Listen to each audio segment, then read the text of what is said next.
Kita akan kembali membahas putusan MK yang masih menuai polemik bersama dengan sejumlah narasumber yang sudah bergabung lewat sambungan Zoom. Saya akan sapa ada Ketua DPP Partai Perindo Bidang Hukum dan HAM dan juga juru bicara TPN Ganjar Presiden Tamaes Langkun serta pakar hukum tata negara Pak Aan Eko Widiarto. Selamat sore Pak Aan, Mas Tama, apa kabar? Selamat sore, Bang Rehat. Selamat sore, Renhat. Ya, saya langsung ke Pak Aan terlebih dahulu sebagai pakar hukum tata negara. Pak Aan, ini sudah banyak yang menyatakan bahwa keputusan MK ini aneh, janggal, dan lain sebagainya. Tapi dari sudut pandang Anda, apa yang paling aneh dari keputusan MK ini ketika menambahkan norma soal boleh norma pernah menjabat sebagai kepala daerah di tingkat kabupaten kota ataupun provinsi untuk meloloskan seseorang bisa menjadi capres-cawapres? Ya, Bang Renhat. Jadi kalau apa yang paling janggal? Yang paling janggal dan sangat kelihatan ketika kita sering beracara di mahkamah, itu adalah soal diabaikannya ne bis in idem. Mahkamah ini kan sudah memutuskan ya, 3 perkara sebelumnya dengan pokok perkara yang sama, pasal yang sama, argumentasinya juga tidak jauh berbeda. Gitu. Seharusnya ya, ketika mengadili perkara yang sama, kemudian alasannya juga sama, Mahkamah seharusnya menyatakan ini adalah ne bis in idem. Kalau ne bis in idem berarti sama-sama ditolaknya begitu permohonan itu. Tidak diterima oleh Mahkamah, tidak dikabulkan oleh Mahkamah. Ini kejanggalan yang kasat mata yang sudah bisa kita lihat dengan mudah.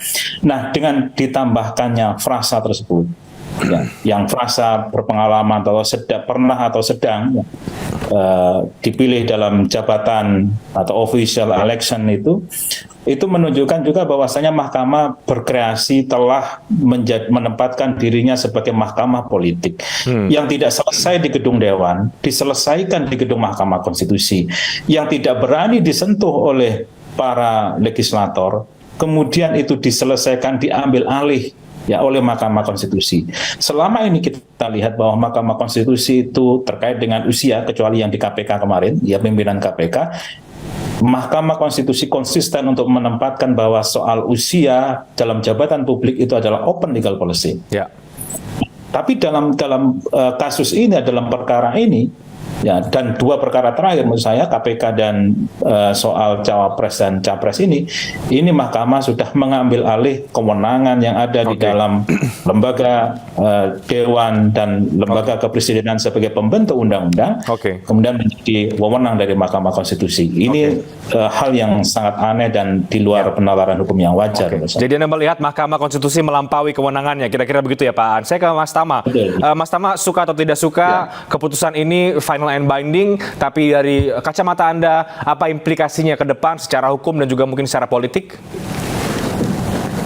Ya, tentu kita harus hormati putusan MK ini ya, meskipun kita punya banyak catatan dan soal implikasi tentu saja kami menilai karena norma yang bertambah di sana, tentu saja dampaknya adalah harus ada revisi dari undang-undang yang kemudian di judicial review, dan kemudian itu ada aturan-turunan juga yang harus dibuat di PKPU dan lain sebagainya, dan saya rasa implikasi ini itu kemudian tidak bisa selesai waktu singkat. Kalaulah memang kita tetap menghargai putusan MK, berharap ini berlaku, tentu saja tidak bisa dieksekusi dalam waktu yang cepat.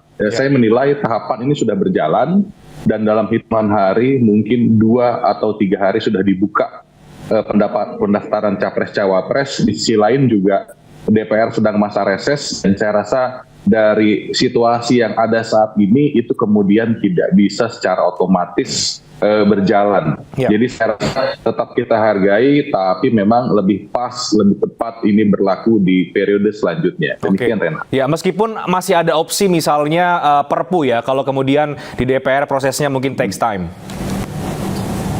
Iya, ini lagi-lagi ya, dalam putusan MK saja kita sudah bertanya-tanya, di mana kegentingannya, di mana kemendesakannya, dan kalaulah kemudian tiba-tiba ada Perpu, ini lebih gila lagi. Jadi saya melihat ini bukan soal seseorang yang akan masuk menjadi cawapres atau capres ketika dia pernah menjadi kepala daerah atau sedang menjadi kepala daerah. Lebih daripada itu, justru kita harus mendudukkan Mahkamah Konstitusi ini sebagai lembaga negara yang kita junjung tinggi marwahnya, Dan kemudian dia akan rusak kalau kemudian pola-pola seperti ini terus berjalan. Dan kemudian juga dilanjutkan, dilegalkan dengan cara-cara yang lain yang menurut saya ini sudah makin bablas. Jadi saya merasa ini tidak bisa dibiarkan. Saya rasa masyarakat juga harus tahu terkait dengan perusahaan ini. Oke, baik. Pak Aan, ada tambahan dari Anda kalau kita, ini kan terus-menerus ya ada kritikan ke MK, gerakan masyarakat juga menolak putusan ini, tapi sudah diputus, tentu tetap harus dijalankan. Seperti apa Anda melihatnya? Ya memang benar, Undang-Undang Dasar kita maupun Undang-Undang MK juga sudah menentukan bahwa putusan MK itu mulai berlaku sejak diucapkan. Nah, ketika proses pendaftaran ini masih belum lewat, maka ya putusan ini tetap berlaku. Itu kita menegakkan sendi negara hukum konteksnya. Tapi memang problemnya adalah di putusan MK itu sendiri. Sehingga kalau kita mau melakukan pembangkangan konstitusi dengan tidak menaati putusan MK, maka ya apa bedanya kita sama putusan yang ada saat ini begitu. Ya. Jadi ini kita memang dihadapkan pada simalakama. Kalau kita mau membangkang terhadap putusan ini, maka kita sama juga dengan membangkang terhadap sendi-sendi negara hukum. Jadi kalau menurut saya, ya inilah sejarah yang ada, inilah titik yang ada, dan semoga nanti ya dalam perkembangan waktu ke depan, mahkamah punya pendirian yang berbeda. Dan itu sudah sering terjadi di mahkamah. Ada pendirian yang berbeda sehingga putusan ke depan itu juga akan berbeda begitu. Ini yang disebut dengan living constitution. Jadi konstitusi kita ini biar menjadi konstitusi yang dinamis, konstitusi yang hidup. Ya, kalau kita membangkang terhadap putusan ini, ya nanti berhenti negara hukum kita. Berarti ya tetap sikap bijaksana kita, apa yang ada dalam putusan ini ya ditaati, dijalankan, ya ke depan kita perbaiki bersama-sama. Oke, baik. Saya ke Mas Tama terakhir. Jadi Mas Tama, setelah ini bagaimana dari Partai Perindo tidak terpengaruh dengan dinamika yang ada, tetap fokus untuk pemenangan Pak Ganjar atau bagaimana, Mas?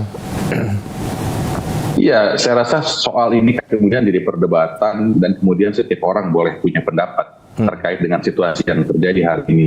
Namun kemudian pun situasinya tentu mandat di tim TPN kemudian memang tetap fokus pada pemenangan Mas Ganjar. Bagaimana kemudian membangun jaringan dengan akar rumput, bagaimana kemudian tetap fokus pada upaya-upaya mendulang suara sebesar-besarnya untuk Mas Ganjar dalam kontestasi Pilpres 2024. Begitu juga dengan Partai Perindo, dan saya rasa dukungannya akan terus berjalan kepada Mas Ganjar dan kita akan fokus pada kemenangan tersebut. Baik, terima kasih banyak waktunya Mas Tama dan juga Pak Aan berbagi pandangan terkait dengan putusan MK yang kontroversial ini. Terima kasih, selamat sore.